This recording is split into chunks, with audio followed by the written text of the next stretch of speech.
આકર્ષક વસ્તુઓ જુઓ. ચાલો શરૂઆત તરફ પાછા જઈએ અને જોઈએ કે બાઇબલ આપણને તે કેવી રીતે શરૂ થયું તે વિશે શું કહે છે. શરૂઆતમાં ઈશ્વરે આકાશ અને પૃથ્વી બનાવ્યા. ઈશ્વરે અંધકારને જુદા પાડીને કહ્યું કે અજવાળું થાવ. તેમણે અજવાળાને દિવસ અને અંધકારને રાત કહી છે. પહેલો દિવસ થયો. પછી ઈશ્વરે નીચેના પાણીથી ઉપરના પાણીને અલગ કરવા અંતરિક્ષ બનાવ્યું. તેમણે અંતરિક્ષને આકાશ કહ્યું. બીજો દિવસ થયો.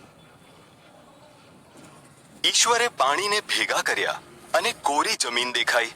તેમણે જમીનને ભૂમિ અને પાણીને સમુદ્ર કહ્યો. પછી તેમણે ઘાસ અને તેના જેવા છોડ, અનાજ અને ઝાડ બનાવ્યા. ત્રીજો દિવસ થયો. પછી ઈશ્વર આકાશમાં જ્યોતિઓ બનાવે છે. તેમણે દિવસ માટે સૂર્ય, રાત માટે ચંદ્ર અને બધા તારા બનાવ્યા. ચોથો દિવસ થયો. ઈશ્વરે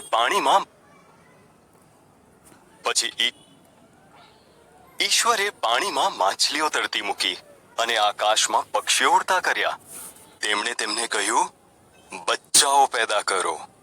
આખી દુનિયાને સંગીતથી અને આનંદ ઉત્સવના છાટણાથી ભરી દો. પાંચમો દિવસ થયો. પછી ઈશ્વરે પ્રાણીઓ બનાવ્યા.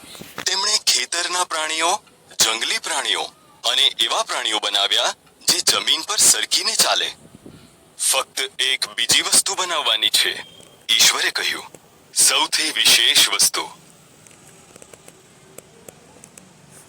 તેથી તેમના સ્વરૂપ અને પ્રતિમા પ્રમાણે ઈશ્વરે પુરુષ અને સ્ત્રી બનાવ્યા. તેમણે કહ્યું, બાળકો ઉત્પન્ન કરો, દુનિયા પર અમલ કરો, માછલી, પક્ષીઓ અને પ્રાણીઓની સંભાળ રાખો. છઠ્ઠો દિવસ થયો. પછી ઈશ્વરે તેમણે બનાવેલી દરેક વસ્તુ પર નજર નાખી.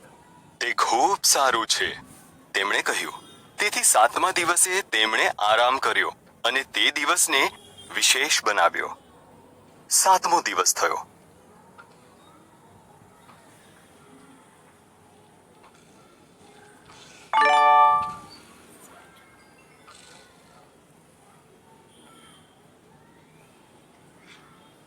આપણે એક સુંદર દુનિયામાં જીવીએ છીએ. ફક્ત તમારી આસપાસની આકર્ષક વસ્તુઓ જુઓ.